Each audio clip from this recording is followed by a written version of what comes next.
menikmati hidup.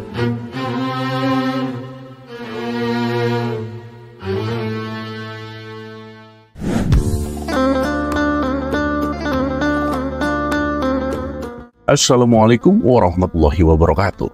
Semoga semua kebaikan terlimpah kepada kita semua. Amin ya rabbal alamin. Belakangan ini, Abu Nawas sering menghabiskan waktunya memancing di sungai. Ternyata hobi barunya bisa menghasilkan uang yang lumayan. Setiap kali pulang memancing, ia selalu membawa banyak ikan. Sebagian ia jual, sebagian lagi ia masak sendiri. Suatu hari, seorang saudagar kaya melihat Abu Nawas sedang duduk santai di pinggir sungai. Ia pun menghampirinya dan bertanya, "Abu Nawas, kenapa kamu tidak mancing di laut saja?" "Untuk apa mancing di laut?" tanya Abu Nawas. "Ya, biar dapat ikan lebih banyak lah," jawab si saudagar itu. "Lalu, biar apa?" tanya Abu Nawas lagi.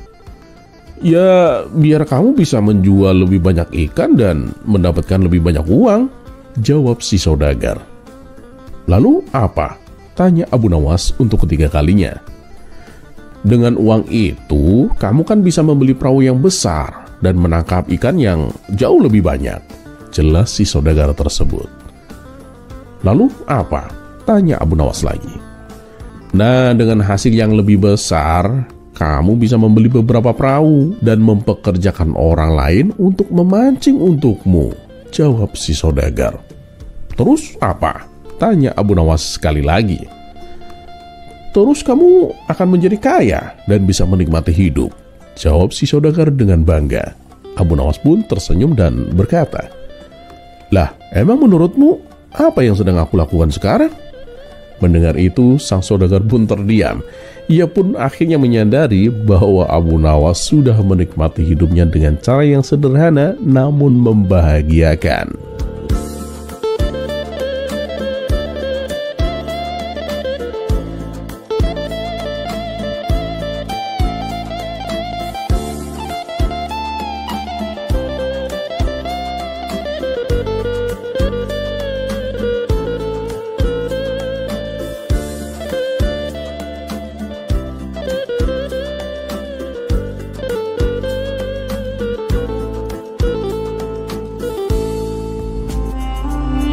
Kisah selanjutnya, sulap Konoha.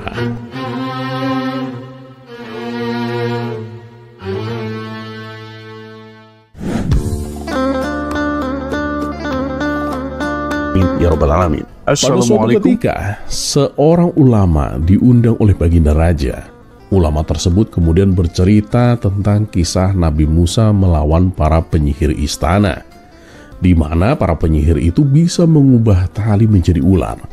Namun Nabi Musa dengan mudah mengalahkan mereka hanya menggunakan tongkatnya. Mendengar cerita itu, Baginda Raja pun bertanya, "Bagaimana caranya seutas tali bisa menjadi ular?" Sang ulama pun menjawab, "Mereka memakai ilmu sihir yang mulia, sedangkan Nabi Musa menggunakan mukjizat." "Ya, aku tahu itu," kata Baginda Raja, "tapi aku ingin mempelajari cara itu supaya orang-orang itu kagum dengan keahlianku." "Wahai Paduka yang mulia, ilmu sihir itu dilarang untuk dipelajari Paduka, dan sedangkan mukjizat hanya diperuntukkan bagi para nabi. Tapi mengapa tidak belajar sulap saja Paduka? Aku punya kenalan yang ahli dalam ilmu sulap," saran sang ulama. Usulan ulama tersebut ternyata disambut baik oleh Baginda Raja, dan sejak saat itu ia belajar sulap selama sebulan penuh. Akhirnya Baginda Raja pun menjadi mahir dalam berbagai trik sulap. Suatu hari ia memutuskan untuk mengadakan pertunjukan sulap yang megah. "Woi pengawal, sebarkan pengumuman ini. Aku ingin menghibur rakyatku dengan sulap," perintah Baginda Raja. Dan singkat cerita, pada hari yang ditentukan, penduduk berbondong-bondong memadati alun-alun. Abu Nawas duduk di barisan para menteri istana. Setelah semua berkumpul, Baginda Raja memulai aksinya. Pertunjukan pertama, ia mengubah benang menjadi tongkat. Pertunjukan kedua, ia menghilangkan seekor kelinci dari dalam topi. Melihat aksi yang menakjubkan tersebut, para penonton dan menteri istana pun bertepuk tangan sangat meriah. Namun, Abu Nawas justru terlihat biasa saja, bahkan tanpa menunjukkan rasa kagum sedikit pun. "Ya Abu Nawas, kenapa denganmu? Mengapa kamu terlihat biasa saja?"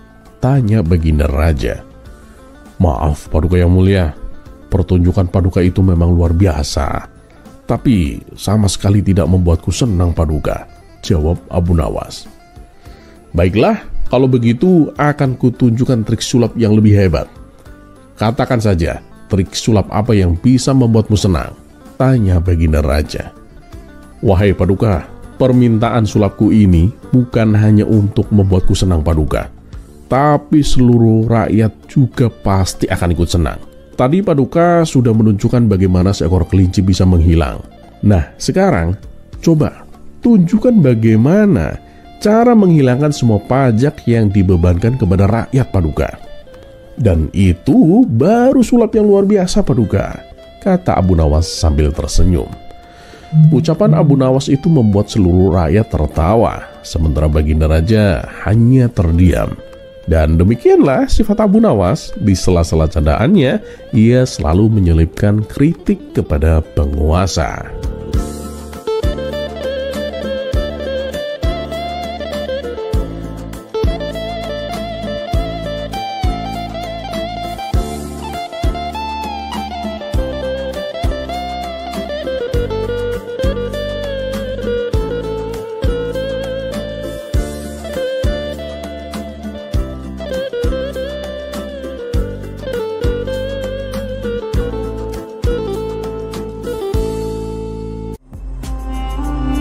Kisah selanjutnya.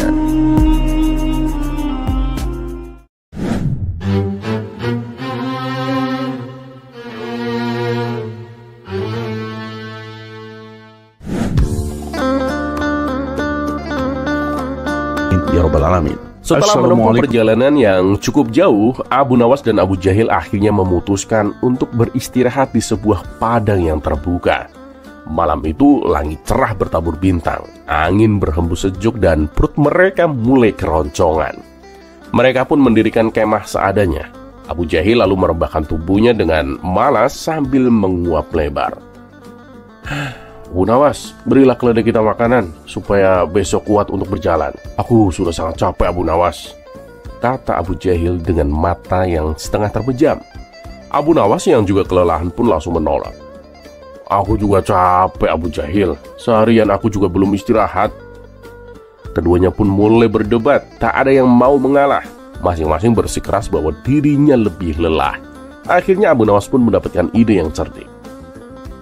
"Ya sudah, begini saja, kita buat kesepakatan. Siapa yang pertama kali berbicara, dialah yang harus memberi makan keledai," usul Abu Nawas. Abu Jahil pun berpikir sejenak, lalu mengangguk tanda setuju. "Baik, aku setuju." Dan sejak saat itu keduanya pun diam seribu bahasa. Tidak ada yang berani berbicara duluan karena tidak mau kalah. Dan tak butuh waktu lama, keduanya pun tertidur pulas di dalam kemah. Menjelang tengah malam, Abu Nawas merasakan ada sesuatu yang tak beres. Ia terbangun dan mengintip keluar kemah. Matanya terbelalak ketika melihat sesosok bayangan hitam sedang mengendap-endap masuk ke dalam kemah mereka. Pencuri. Namun Abu Nawas langsung teringat dengan kesepakatan mereka. Jika ia berbicara lebih dulu, berarti dialah yang harus memberi makan keledai. Ia pun tetap diam dan hanya memperhatikan gerak-gerik pencuri itu dengan waspada. Si pencuri mulai mengacak-ngacak barang mereka, mengambil perbekalan, kantung uang, dan bahkan selimut Abu Jahil. Tapi Abu Nawas tetap tak bergeming. Pencuri itu semakin berani. Ia mengambil sisa makanan mereka, lalu membawa pelana keledai. Bahkan ia hampir saja mencuri keledai mereka. Namun karena keledai itu cukup keras kepala, akhirnya pencuri itu menyerah dan pergi dengan membawa barang-barang yang lain. Sementara itu, Abu Jahil masih mendengkur dengan nyenyak, sama sekali tidak menyadari kejadian itu. Dan keesokan paginya, saat sinar matahari mulai menyinari padang terbuka, Abu Jahil terbangun sambil menguap lebar. Namun begitu melihat sekeliling, wajahnya langsung pucat. Astagfirullah, kita dirampok Abu Nawas, teriaknya panik. Abu Nawas yang masih bersantai pun menjawab dengan tawa kegirangan. Kau kalah Abu Jahil, kamu yang harus memberi makan keledai, kata Abu Nawas dengan riang. Abu Jahil pun menatapnya dengan wajah yang bingung sekaligus marah. Kamu sudah gila Abu Nawas, barang-barang kita habis dicuri dan kamu malah senang. Abu Nawas pun mengangguk santai. Tentu saja aku senang, itu artinya aku tidak perlu memberi makan keledai. Abu Jahil pun hampir pingsan mendengar jawaban itu. Tapi kenapa kamu tidak berteriak atau setidaknya membangunkanku Abu Nawas? Tanya Abu Jahil kesal. Abu Nawas pun mengangkat bahu. Oh, tidak bisa. Kalau aku melakukannya, aku yang kalah dan harus memberi makan keledai. Abu Jahil pun menepuk jidatnya dengan frustasi. Dasar gila kamu Abu Nawas. Kita kehilangan semua barang, tapi yang kamu pikirkan cuma keledai. Abu Nawas pun tersenyum dengan santai. Tenang saja Abu Jahil, yang penting kita masih punya keledai. Kalau keledai kita pintar, mungkin dia bisa menemukan jalan ke kota terdekat, dan kita bisa mencari makanan di sana. Abu Jahil pun hanya bisa menghela nafas panjang sambil menatap keledai mereka yang tampak lebih pintar daripada Abu Nawas pagi itu. Sementara itu, keledai mereka pun mengembik pelan, seolah berkata lapar.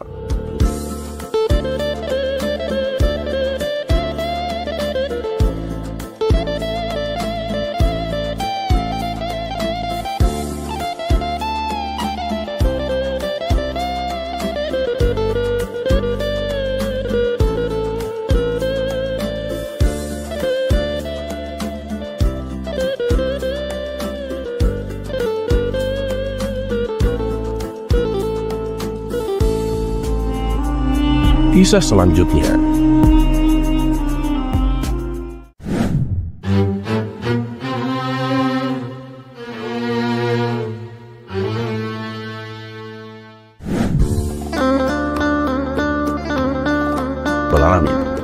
Menjelang hari ulang tahun kota Baghdad, Baginda Raja mengumumkan perlombaan melukis untuk semua lapisan masyarakat, dari yang kaya hingga yang miskin, dengan hadiah utama nggak main-main, 10.000 dinar. Seluruh penduduk sangat antusias mendaftar, termasuk Abu Nawas. Setelah perlombaan berlangsung, ternyata Abu Nawas yang keluar sebagai juara. Baginda Raja terkejut. Ia tahu bahwa Abu Nawas tidak memiliki keahlian dalam melukis. Namun ketika melihat hasil karyanya, Baginda Raja benar-benar terpana. Luar biasa, lukisanmu indah sekali Abu Nawas, puji Baginda Raja. Dan keesokan harinya Baginda Raja memanggil Abu Nawas untuk menerima hadiahnya. Namun ternyata Baginda Raja mempunyai rencana usil untuk menguji Abu Nawas. Hei Abu Nawas, sebelum kamu menerima hadiahmu, aku punya tawaran, ujar Baginda Raja. Tawaran apa Paduka? Tanya Abu Nawas. Aku menantangmu untuk melukisku Abu Nawas. Kalau hasilnya bagus, hadiahnya akan kugandakan. Tapi ingat, kalau aku bilang lukisanmu jelek, kamu akan kehilangan hadiahmu dan juga kamu akan dihukum, terang Baginda Raja.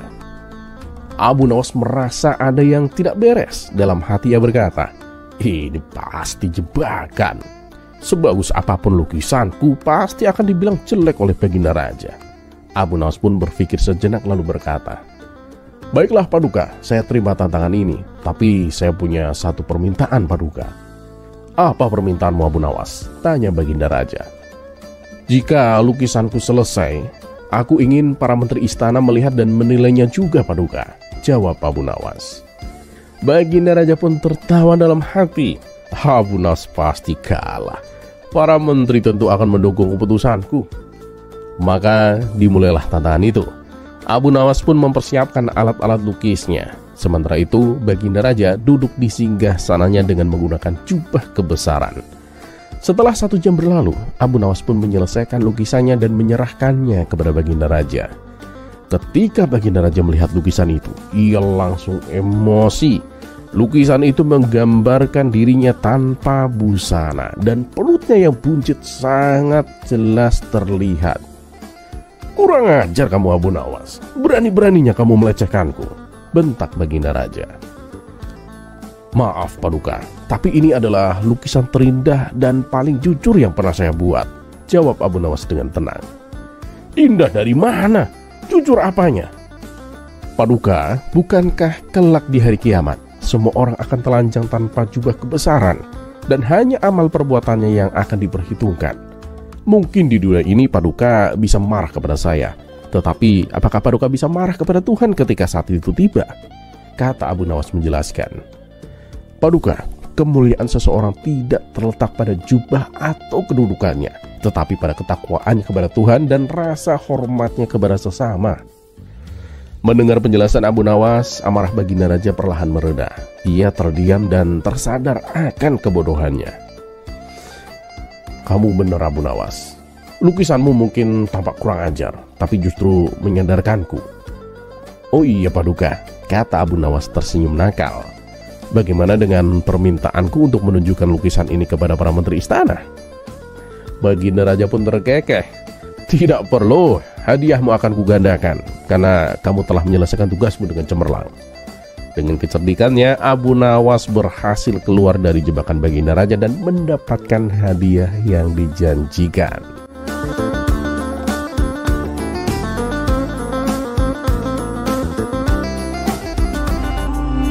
Kisah selanjutnya.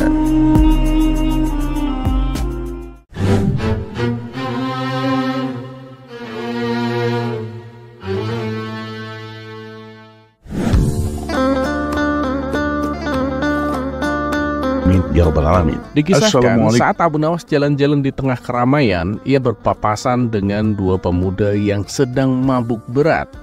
Satu pemuda berkata, "Hah, panas banget siang ini, gak enak buat mabuk." Temannya yang mendengar itu langsung tertawa. "Hei, ini malam kawan, bukan siang. Mabuk berat kayaknya kamu itu, sampai gak bisa bedain mana siang mana malam." Sambil berjalan sempoyongan, mereka terus saja memperdebatkan tentang siang dan malam. Abu Nawas yang sedari tadi menyaksikan dua pemuda itu tak kuasa menahan tawanya. Namun tiba-tiba mereka berdua menghampiri Abu Nawas. "Wahai Tuan, kami berdua ini sedang mabuk berat Tuan. Sebenarnya ini siang apa malam Tuan?" tanya mereka. Mendapat pertanyaan seperti itu, Abu Nawas malah sengaja mengerjai mereka. "Waduh, saya kurang tahu ya. Soalnya saya orang baru di sini." Mendengar jawaban Abu Nawas, kedua pemuda tersebut kemudian meninggalkan Abu Nawas dan meneruskan debatnya. Adapun Abu Nawas kembali tertawa terbahak-bahak.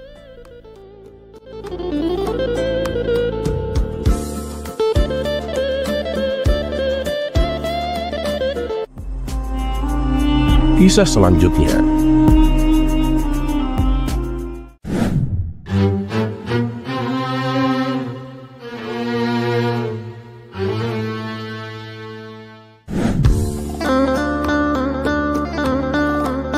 Ya Rabbal Alamin. Sudah menjadi suatu kebiasaan ketika ada sebuah makam keramat yang diziarahi banyak orang. Hal itu disebabkan karena di tempat itu dikuburkan seorang yang alim atau seorang pahlawan yang berjasa bagi negaranya.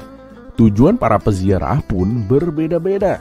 Ada yang sekedar mendoakan, ada pula yang meminta keberkahan. Dan di kisah kali ini adalah kisah lucu tentang Abu Nawas dan makam keramat. Kisah ini berawal ketika Abu Nawas silaturahmi ke rumah sahabatnya yang di kampung seberang. Sepulangnya dari sana, Abu Nawas diberi hadiah seekor keledai sebagai kenang-kenangan. Tapi benarlah ungkapan pepatah itu, bahwa jodoh dan hidup atau mati tidak ada yang tahu. Karena beberapa hari kemudian, Abu Nawas mendengar kabar bahwa sahabatnya itu meninggal dunia. Ia tak menyangka sama sekali sahabatnya yang sangat ia cintai pergi begitu cepat. Dan untuk mengobati rasa kehilangannya, Abu Nawas merawat dengan baik keledai pemberian sahabatnya itu. Karena keledai itulah satu-satunya kenangan yang membuatnya selalu teringat akan sahabatnya. Abu Nawas memperlakukan keledai itu dengan sepenuh hati, layaknya ia memperlakukan sahabatnya yang telah meninggal. Dan tidak berselang lama, Abu Nawas kembali dirundung duka karena keledai pemberian sahabatnya juga ikut mati. Ia pun menguburkannya di kampung sahabatnya. Setelah selesai mengubur, Abu Nawas pun bersimpuh di pusara sambil meratapi keledainya dengan bercucuran air mata. Entah karena kebetulan atau gimana, saat itu lewatlah rombongan warga yang melintas di tempat tersebut. Mereka berpikir bahwa yang dimakamkan adalah pasti orang suci. Sebab Abu Nawas yang terkenal alim dan pintar saja sampai rela datang ke kampung mereka hanya untuk menziarahi makam itu. Apalagi mereka melihat Abu Nawas tampak sangat sedih. Rombongan warga ini lalu berhenti dan ikut berdoa di makam tersebut. Ada yang meminta keberkahan, ada pula yang berdoa agar hajatnya terkabul. Hal ini tentu membuat Abu Nawas kaget. "Hei, apa yang kalian lakukan?" tanya Abu Nawas heran. "Kami juga ingin mendapatkan berkah sepertimu.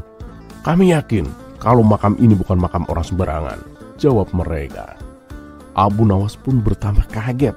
Ia lalu memberitahu bahwa kuburan tersebut bukanlah kuburan siapa-siapa, melainkan kuburan keledai miliknya. Namun mereka tak mempercayainya sama sekali. "Mana mungkin ini makam keledai? Lah buktinya kamu sampai sebegitu sedihnya. Kamu pasti ingin mencari keuntungan dari makam ini hanya untuk dirimu sendiri," ujar mereka. Abu Nawas sudah berkali-kali meyakinkan mereka, tapi mereka tidak menghiraukannya.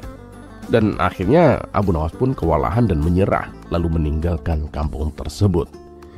Bertahun-tahun kemudian, Abu Nawas diajak kawannya jalan-jalan ke kampung tempat keledainya dimakamkan. Sesampainya di sana, mereka heran melihat banyak orang mengunjungi sebuah makam. Ratusan orang terlihat antri untuk menziarahi makam tersebut. Abu Nawas dan kawannya pun penasaran. "Hei tuan, makam siapa yang kalian kunjungi ini?" tanya Abu Nawas kepada seseorang. "Oh, itu makam keramat tuan," jawab orang itu singkat. "Ayo Abu Nawas, kita ke sana.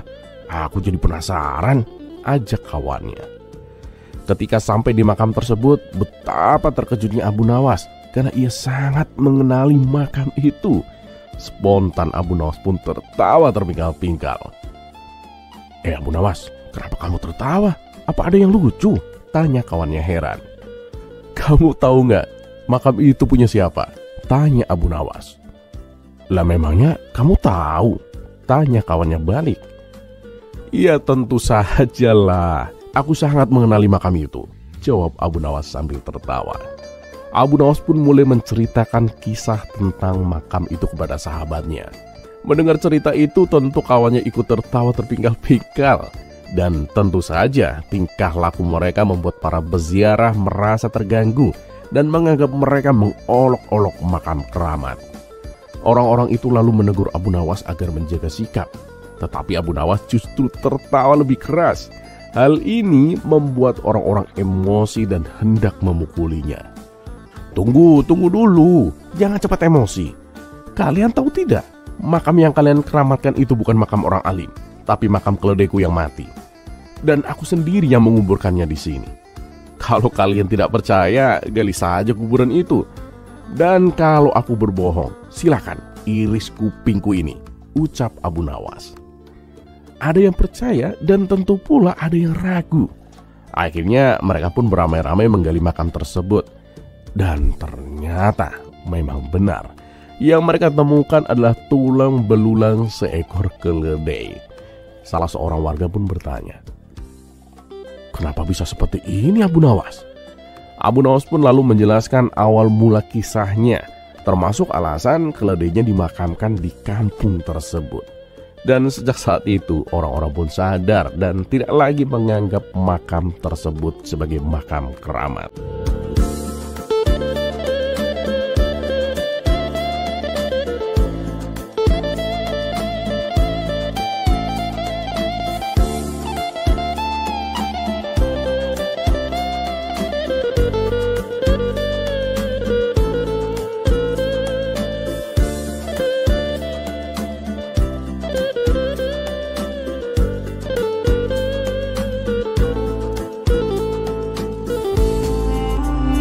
Kisah selanjutnya.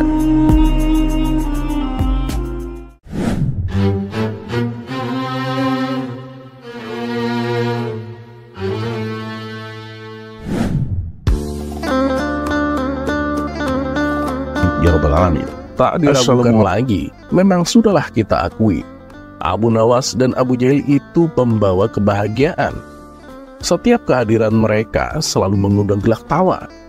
Bahkan kejadian yang seram sekalipun tak luput dari kekonyolan mereka. Seperti pada kisah berikut ini, Abu Nawas dan Abu Jahil memergoki malaikat maut dan malaikat penjaga kubur sedang bagi-bagi penghuni kuburan. Berikut kisah lengkapnya. Diawali pada suatu malam, ada dua orang pencuri sedang melancarkan aksinya. Mereka mencuri buah kurma di sebuah kebun milik penduduk setempat. Karena mereka berdua sangat lihai, hanya dalam waktu singkat, dengan mudahnya mereka mampu mengumpulkan sekarung buah kurma. Setelah berhasil mencuri buah kurma, mereka segera berlari ke arah kuburan untuk menghilangkan jejak. Tatkala hampir mencapai gerbang kuburan, salah satu pencuri tersandung dan terguling-guling. Akibatnya, dua buah kurma terlontar dari karung jatuh tepat di depan gerbang kuburan. Tapi karena terburu-buru, mereka pun meninggalkannya begitu saja. Dua pencuri ini langsung masuk ke tengah kuburan untuk bersembunyi. Ketika dirasa sudah aman, kedua pencuri ini lalu membagi hasil curiannya. Kamu satu, aku satu. Kamu satu, aku satu. Begitu seterusnya. Saat kedua pencuri ini sedang sibuk menghitung, lewatlah Abu Jahil. Mendengar ada suara aneh di tengah kuburan. Kaget, takut, dan ngeri seketika dirasakan oleh Abu Jahil. Ia pun mempercepat langkahnya meninggalkan kuburan sambil mulutnya komat kamit membaca doa. Dan saat di tengah perjalanan pulang, Abu Jahil berpapasan dengan Abu Nawas yang kebetulan juga sedang jalan sendirian. "Ya Abu Jahil, kamu kenapa terlihat ketakutan begitu?" tanya Abu Nawas. "Itu Abu Nawas, tadi aku waktu lewat kuburan, aku mendengar suara mengerikan," jawab Abu Jahil dengan terpatah-patah. "Ah, mungkin itu hanya perasaanmu saja Abu Jahil," ujar Abu Nawas. "Enggak Abu Nawas, bener. Aku jelas-jelas mendengarnya. Kalau kau tidak percaya, ayo aku antar kamu ke sana," timpal Abu Jahil. Karena penasaran, Abu Nawas pun menuruti ajakan Abu Jahil. Setelah sampai di depan gerbang kuburan, Abu Nawas mendengar suara yang diceritakan oleh Abu Jahil. "Kamu satu, aku satu. Kamu satu, aku satu." Abu Nawas semakin penasaran dibuatnya. Ia pun mengintip area tengah kuburan dari luar pintu gerbang. Namun karena kondisi gelap sehingga tidak kelihatan dari siapa suara itu berasal. "Abu Nawas, apa mungkin itu suara malaikat maut dan malaikat kuburan? Mereka sedang bagi-bagi jatah jiwa manusia," ucap Abu Jahil. "Aku sendiri juga nggak tahu. Tapi apa iya ya?" jawab Abu Nawas. Tidak lama kemudian terdengar suara lagi dari tengah kuburan. "Nah, udah selesai. Sekarang tinggal dua yang ada di luar gerbang itu. Siapa yang mau ambil? Kamu apa aku?" "Oh, yang dua itu? Biar aku saja," jawab suara lainnya. Mendengar hal itu, Abu Jahil dan Abu Nawas yang kebetulan sedang berada di luar gerbang kuburan terkejut bukan main. "Aduh, jangan-jangan yang mereka maksud kita Abu Nawas," kata Abu Jahil ketakutan. Bener juga Abu Jahil. Ayo lari," teriak Abu Nawas. Keduanya pun langsung kabur terbirit-birit dengan penuh ketakutan. Dan tak lama kemudian muncul salah satu pencuri menuju gerbang untuk mengambil dua buah kurma yang jatuh sewaktu mereka masuk ke dalam kuburan.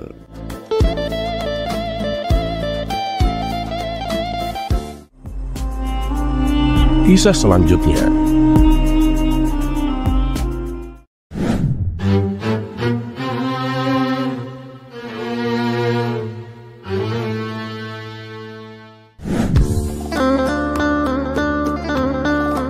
Ya Rabbal Alamin.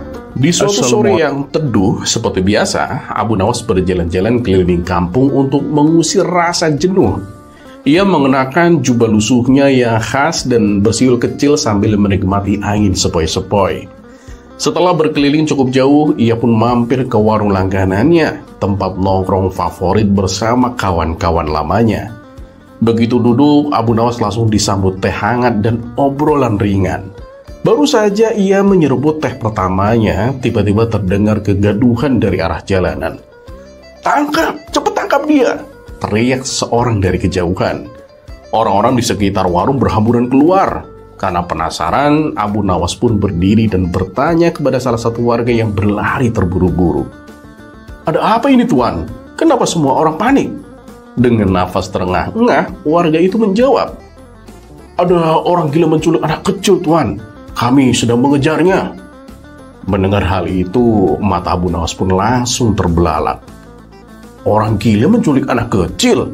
Wah, ini tidak bisa dibiarkan," seru Abu Nawas.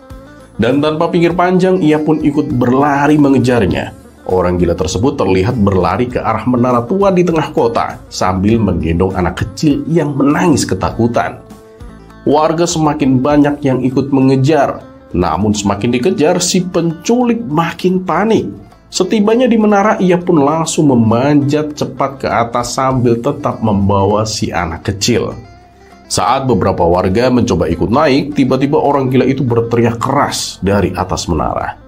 "Hei, kalau kalian naik, aku akan jatuhkan anak ini." Sontak semua warga pun berhenti. Takut ancamannya bukan sekedar gertakan, mereka tak berani melanjutkan. "Waduh, gimana ini? Kalau kita diam saja, anak itu bisa celaka. Tapi kalau kita naik, dia bisa nekat menjatuhkannya," ujar salah satu warga panik. Beberapa menit berlalu dalam ketegangan. Lalu dari kejauhan muncullah Abu Nawas dengan santainya berjalan membawa gergaji besar di tangannya. Semua mata langsung tertuju kepadanya. Dan dengan tenang, Abu Nawas pun mendekati menara dan berteriak lantang. "Hei, orang gila! Kalau kamu tidak segera membebaskan anak kecil itu, akan aku gergaji menara ini dari bawah." Orang-orang yang mendengar itu pun langsung melongo. "Abu Nawas, serius mau digergaji?" bisik warga satu sama lain. Namun Abu Nawas tetap serius. Ia bahkan sudah mulai menggergaji salah satu tiang kayu penyangga menara. Melihat hal itu, si orang gila di atas pun tampak panik. Ia melihat ke arah bawah, wajah warga-warga yang tegang. Lalu melihat Abu Nawas yang benar-benar serius menggergaji. Matanya membesar, keringat dingin juga mulai menetes. Jangan, aku menyerah," teriaknya. Beberapa detik kemudian, ia pun melepaskan anak kecil itu secara perlahan dari gendongannya. Dan anak itu pun berhasil ditangkap oleh warga yang berjaga di bawah. Seluruh warga bersorak gembira, anak kecil itu berhasil diselamatkan tanpa terluka. Orang gila itu kemudian berhasil diamankan oleh petugas kampung, dan anak kecil tersebut langsung dipeluk erat oleh ibunya yang menangis terharu. Salah satu warga menepuk bahu Abu Nawas. "Luar biasa kamu, Abu Nawas. Kami semua bahkan tidak terpikir sampai begitu." Abu Nawas hanya tersenyum sambil menengguk sisa teh hangatnya yang kini sudah dingin. "Ya, aku cuma pakai logika sederhana saja. Kalau orang gila bisa bikin ancaman, ya aku juga bisa." Warga pun tertawa lega. Dan hari itu Abu Nawas kembali menjadi pahlawan kampung dengan gergaji sebagai senjatanya.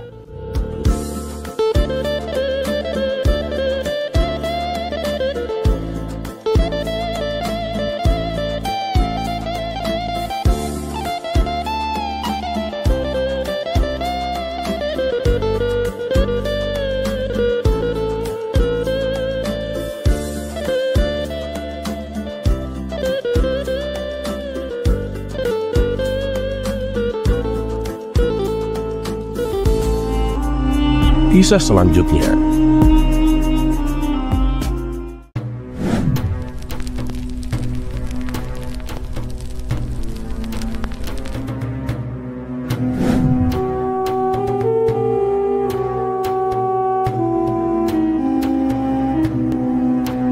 Pada suatu malam, ada seorang pencuri masuk ke dalam rumah Abu Nawas dengan cara merusak pintu belakang rumah. Tindakan pencuri itu ternyata diketahui oleh Abu Nawas. Tapi apa yang dilakukan Abu Nawas? Bukannya memukul dan menangkap pencuri, ataupun berteriak agar para tetangganya terbangun dan menangkap pencuri itu. tapi justru ia mencari tempat persembunyian. Setelah masuk ke dapur, pencuri itu mulai mencari barang-barang berharga di rumah Abu Nawas dengan cara mengendap-endap. Ia mulai membuka lemari, laci, dan melihat-lihat kolong di bawah tempat tidur. Tapi ia tak menemukan satupun barang berharga. Tak ada uang, tak ada emas, guci keramik pun tak ada, ataupun barang-barang berharga lainnya.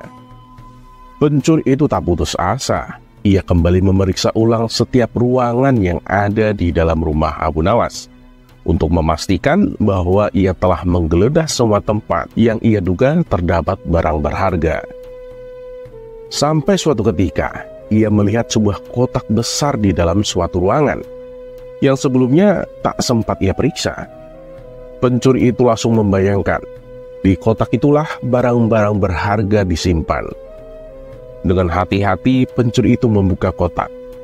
Tapi betapa kagetnya ia ketika yang ada di dalam kotak itu adalah Abu Nawas, yang tak lain adalah si pemilik rumah. Abu Nawas pun juga terkaget-kaget. Secara spontan pencuri itu bertanya, apa yang kamu lakukan dalam kotak ini? Saya sembunyi dari kamu, jawab Abu Nawas. Loh, kenapa bisa begitu? Tanya si pencuri heran. Saya tuh malu sama kamu, karena saya tak memiliki apa-apa untuk kamu curi. Itulah kenapa aku bersembunyi di kotak ini, jawab Abu Nawas lagi. Setelah menerima jawaban seperti itu, pencuri itu dengan hati kecewa meninggalkan rumah Abu Nawas. Tapi ia juga bersyukur, sekaligus heran, karena Abu Nawas tak berteriak memanggil tetangganya, sehingga ia pun selamat dari hajaran massa.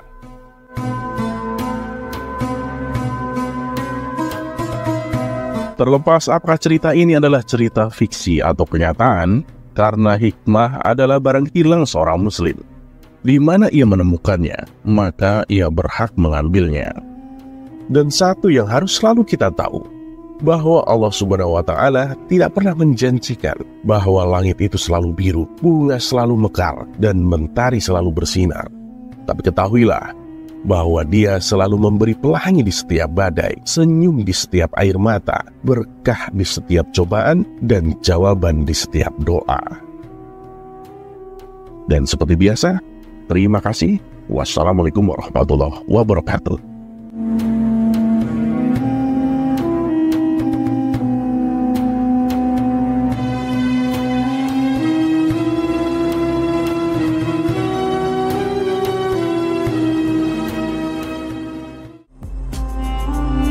Kisah selanjutnya.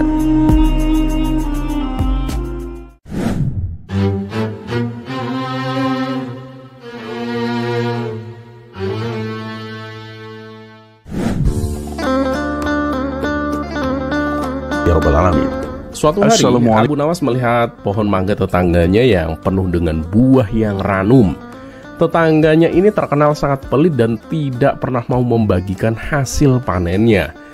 Merasa kasihan pada tetangga yang lain, Abu Nawas merencanakan siasat untuk membuat tetangganya itu berbagi.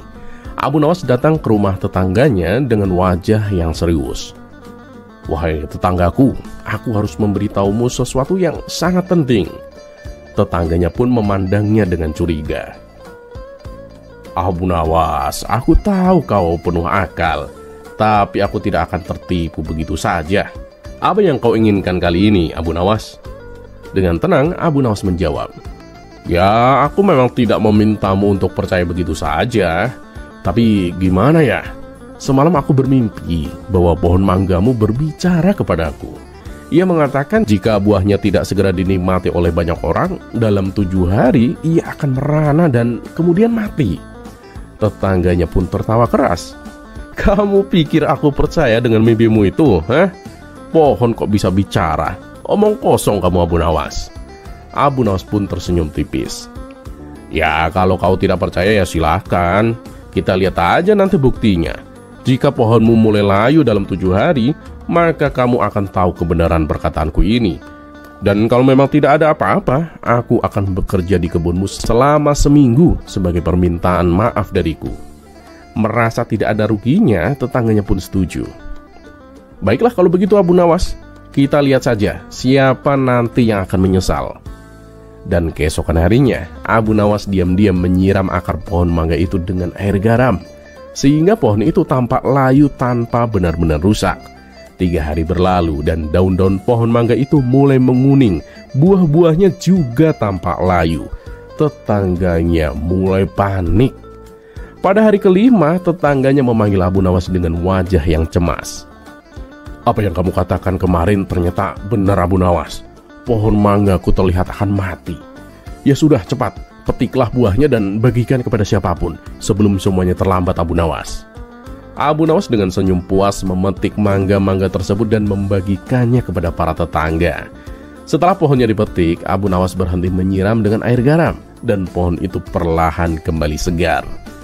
Beberapa hari kemudian, tetangganya mulai menyadari bahwa pohonnya tidak benar-benar dalam bahaya dan curiga bahwa Abu Nawas telah memainkan siasat. Ia pun mendatangi Abu Nawas dengan wajah yang kesal. "Abu Nawas, aku rasa kamu telah mempermainkanku. Pohonku kembali segar setelah kamu membagikan mangganya. Apakah ini semua hanya tipu muslihatmu?" Abu Nawas pun tersenyum dan kemudian berkata, "Wahai tetanggaku, aku hanya menunjukkan kepadamu bahwa berbagi tidak akan membuatmu kehilangan apapun. Bahkan setelah engkau membagikan manggamu, pohonmu itu tetap segar, bukan? Dan kamu sekarang jadi dikenal sebagai orang yang baik hati. Lihatlah, kau tidak rugi apa-apa, bukan?" Tetangganya pun termenung sejenak dan akhirnya tersenyum malu. "Ya, kamu benar Abu Nawas. Mungkin selama ini aku memang terlalu pelit. Terima kasih telah menyadarkanku dengan caramu yang licik itu Abu Nawas." Dan sejak saat itu, tetangganya pun mulai berubah menjadi lebih suka berbagi. Dan Abu Nawas kembali diakui sebagai orang yang cerdik dan bijaksana.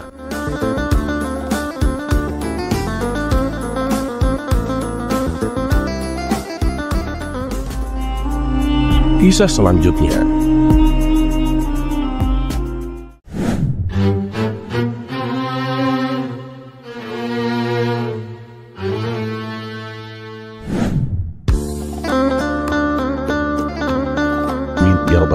Sungguh sebuah kisah yang sangat unik dari seorang sufi yang cerdik, Abu Nawas. Tetap bisa tenang menemukan solusi jitu, walaupun dalam situasi genting dan penuh tekanan. Dan kisah ini bermula ketika situasi di kampung Abu Nawas sedang marak pencurian. Beberapa tetangga Abu Nawas sudah menjadi korbannya. Pelakunya terbilang sangat nekat, sebab ia beraksi hanya seorang diri. Namun apabila ada yang berani melawan atau menghalang-halangi, si pencuri tak segan-segan untuk melukai, bahkan membunuhnya. Tentu saja hal ini membuat resah para warga. Berbagai upaya sudah dilakukan untuk mengungkap siapa pelakunya, tapi si pencuri sangatlah cerdik, sehingga identitasnya sulit untuk diketahui.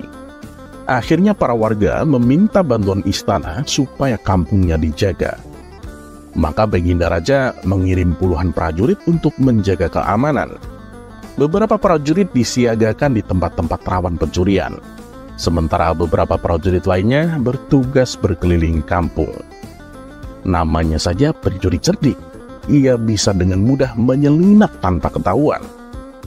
Dan kali ini, rumah Abu Nawas yang akan menjadi sasarannya. Saat tengah malam tiba, si pencuri memanjat atap rumah Abu Nawas. Sang istri yang masih terjaga menyadari kehadiran si pencuri. Ia pun segera membangunkan Abu Nawas.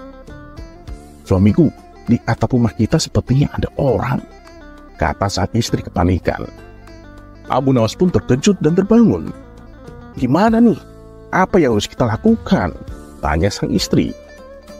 Sejenak Abu Nawas terdiam. Kalau ia melawan, itu tidak mungkin. Bisa-bisa ia mati terbunuh, pikir Abu Nawas. Di saat suasana sedang genting itu, tak menyurutkan Abu Nawas untuk kehilangan akal cerdiknya. "Aku punya ide, kamu turuti saja perintahku," kata Abu Nawas kepada istrinya. Setelah Abu Nawas memberitahu rencananya, sang istri langsung mengiyakan. Kemudian dengan suara lantang, sang istri berkata, "Suamiku, ini karung isinya uang semua. Dari mana kau mendapatkan uang sebanyak ini?"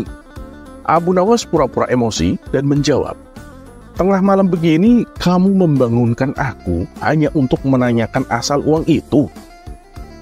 Sang istri kembali berkata, "Iya, karena aku penasaran uang sebanyak ini kau dapat dari mana?" Abu Nawas pun membalas, "Dulu semasa muda aku ini perampok yang paling ditakuti. Nah, uang itu hasil rampokanku." "Aku gak percaya. Kamu pasti bohong," ujar sang istri. "Istriku, jika kamu tahu rahasianya, pasti kau akan percaya," tutur Abu Nawas. "Ya, cobalah kau ceritakan. Aku ingin tahu," timbal istrinya. "Aku akan kasih tahu, tapi kamu jangan bilang siapa-siapa. Kalau sampai rahasia ini didengar oleh orang, apalagi kalau si pencuri sampai dengar, dia bisa menggasak semua uang kita," ujar Abu Nawas.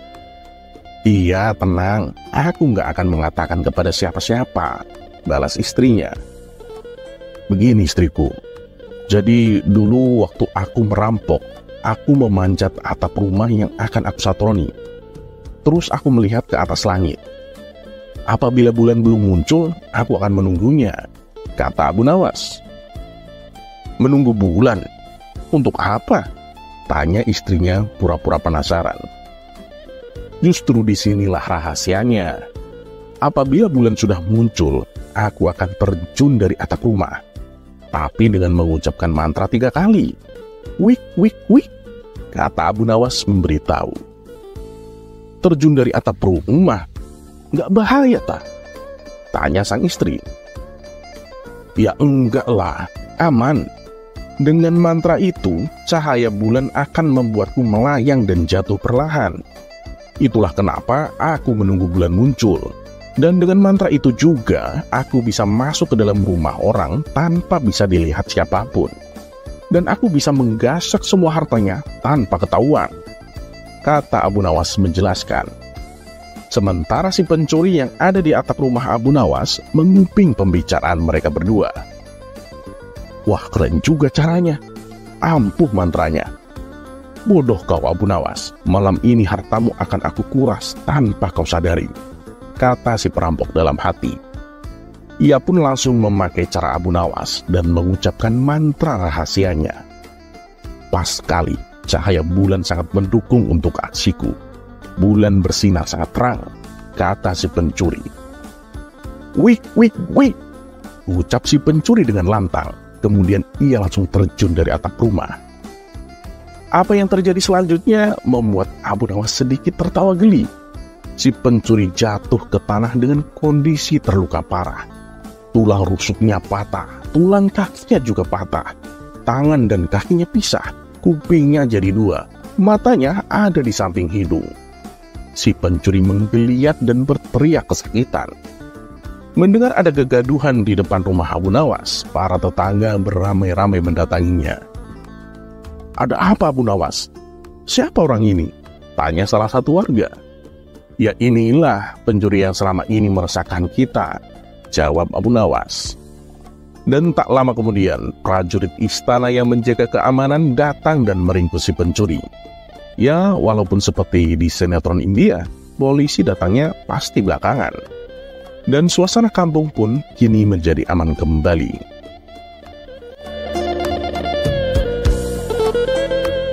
Terlepas apakah cerita ini adalah cerita fiksi atau kenyataan, sebagai seorang yang beriman, sudah seharusnya kita tidak berbuat sesuatu yang merugikan orang lain, baik itu kecil maupun besar. Karena sebaik-baiknya manusia itu adalah yang bermanfaat untuk sekitarnya. Semoga bermanfaat. Dan seperti biasa, terima kasih. Wassalamualaikum warahmatullahi wabarakatuh.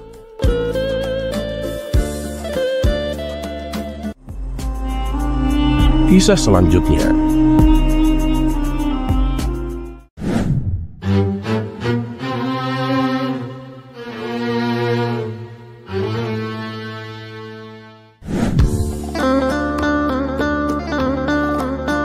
Ya Rabbal Alamin. Pada suatu malam yang tenang, Abu Nawas sedang duduk santai di teras depan rumahnya, menikmati udara yang segar. Tiba-tiba seorang kawannya datang menghampirinya dengan langkah yang tergesa-gesa. Kawan itu terlihat agak penasaran dan langsung menyapa Abu Nawas. "Hei Abu Nawas, lihatlah, ada 2 orang membawa nampan yang berisi ayam panggang. Mereka berjalan menuju rumahmu Abu Nawas," katanya dengan nada yang penasaran. Abu Nawas yang sedang duduk santai hanya tersenyum sambil memandang ke arah yang ditunjuk oleh kawannya. "Biarkan saja, itu bukan urusanku," jawabnya dengan nada yang santai. Ucapan Abu Nawas ini mencerminkan prinsip hidupnya yang tidak suka ikut campur dalam urusan orang lain, apalagi yang tidak ada hubungannya dengan dirinya. Kawan Abu Nawas itu terdiam sejenak, lalu melanjutkan, "Tapi mereka benar-benar ke rumahmu Abu Nawas? Bukankah itu aneh? Mungkin mereka membawa sesuatu untukmu?" Abu Nawas pun mengangkat bahu dan berkata lagi, "Biarkan saja, itu bukan urusanmu." Kali ini suaranya terlihat lebih tegas, memberi kesan bahwa dia ingin mengingatkan kawannya untuk tidak terlalu memikirkan hal-hal yang tidak perlu. Kawannya merasa sedikit bingung, tapi tetap penasaran. "Tapi Abu Nawas, siapa tahu itu penting. Mungkin ada pesan atau sesuatu yang mereka bawa untukmu?" Abu Nawas hanya tersenyum lebih lebar. "Kawan, urusan orang lain tidak perlu selalu kita pikirkan. Mereka mungkin saja datang untuk alasan lain yang tidak ada hubungannya dengan kita. Yang penting adalah kita menjaga keterangan pikiran dan tidak terburu-buru untuk menduga-duga." Mendengar penjelasan Abu Nawas itu, kawannya pun mulai berpikir, "Benar juga Abu Nawas. Terkadang kita memang terlalu sering ikut campur dalam urusan orang lain tanpa tahu apa yang sebenarnya terjadi." Abu Nawas pun mengangguk. "Nah, itulah sebabnya aku lebih memilih untuk fokus pada apa yang ada di hadapanku. Jika mereka memang datang dengan tujuan yang jelas, mereka akan memberitahuku. Kalau tidak, ya biarkan aja." Mereka berdua pun terdiam sejenak menikmati ketenangan sore itu. Tanpa disadari, 2 orang yang membawa nampan ayam panggang itu sudah tiba di depan rumah Abu Nawas. Ternyata mereka datang bukan untuk memberikan sesuatu, melainkan hanya untuk meminta sedikit saran dari Abu Nawas. Kawannya pun terkejut dan tertawa kecil. "Lihat Abu Nawas, ternyata mereka datang hanya untuk berbicara. Tidak ada yang perlu dikhawatirkan." Abu Nawas pun tersenyum bijak. "Nah, lihat kan, tidak semua hal perlu kita khawatirkan. Kadang lebih baik membiarkan waktu yang menjawab." Kawannya terdiam sejenak, merenungkan kata-kata Abu Nawas. Akhirnya dia pun mengangguk, setuju dengan prinsip hidup yang diajarkan oleh sahabatnya itu.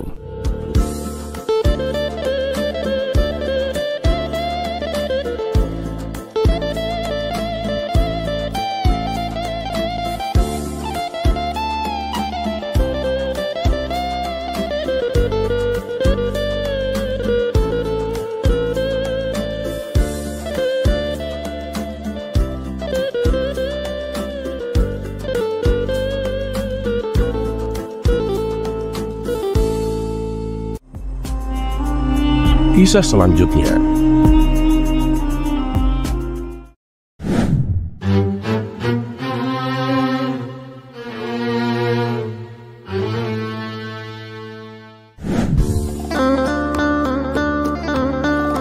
Ya Rabbal Alamin. Pada suatu Assalamualaikum. pagi yang cerah, Abu Nawas berjalan-jalan keliling kota sambil menghirup udara segar. Wajahnya tampak ceria dan bahagia. Saat ia berjalan santai, tiba-tiba matanya tertuju pada sesuatu yang berkilau di pinggir jalan. Kepingan uang. Tanpa pikir panjang, ia segera mengambilnya. Namun tak lama kemudian terdengar suara seorang berteriak, "Hei Abu Nawas, apa yang kau lakukan?" Ternyata itu adalah seorang menteri istana yang terkenal rakus dan suka meminta-minta. "Aku menemukan uang, Tuan Menteri," jawab Abu Nawas dengan santai. Sang menteri itu pun mendekat dan berkata, "Bukankah kamu tidak tahu siapa pemiliknya? Berikan saja padaku, nanti akan aku kembalikan kepada pemiliknya." Abu Nawas menatap sang menteri dengan tatapan yang curiga. Ia tahu betul reputasi buruk menteri itu. Dengan cerdik, Abu Nawas pun menjawab, "Aku tahu siapa pemiliknya." Benarkah? Siapa orangnya? Tanya sang menteri dengan penasaran.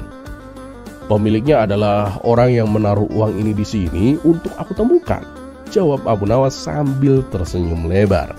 Mendengar jawaban itu, sang menteri hanya bisa terdiam. Sementara itu, Abu Nawas segera pergi ke pasar untuk membeli sepotong daging kambing dengan uang yang ditemukannya. Tanpa sepengetahuannya, menteri rakus itu diam-diam mengikutinya.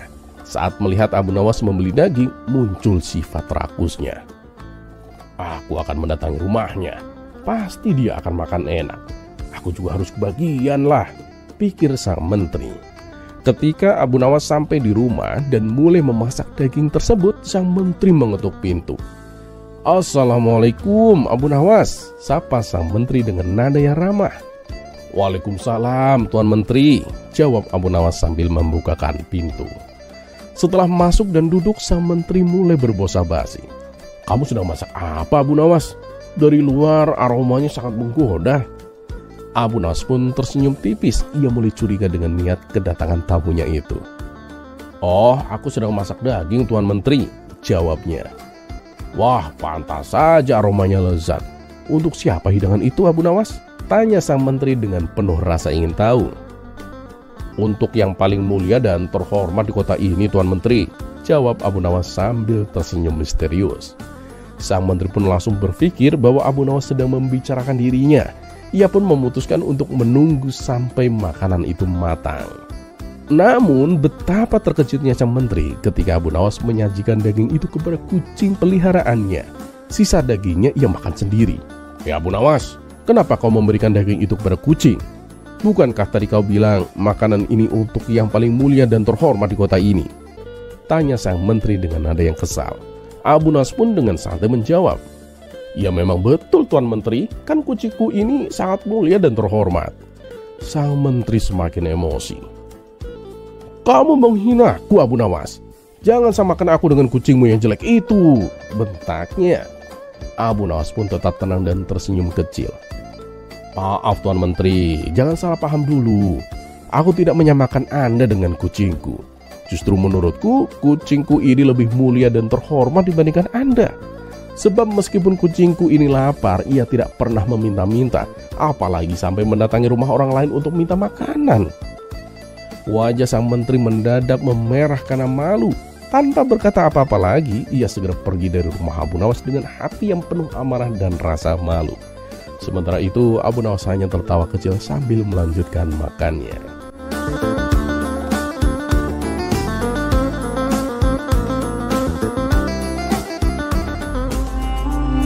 Kisah selanjutnya.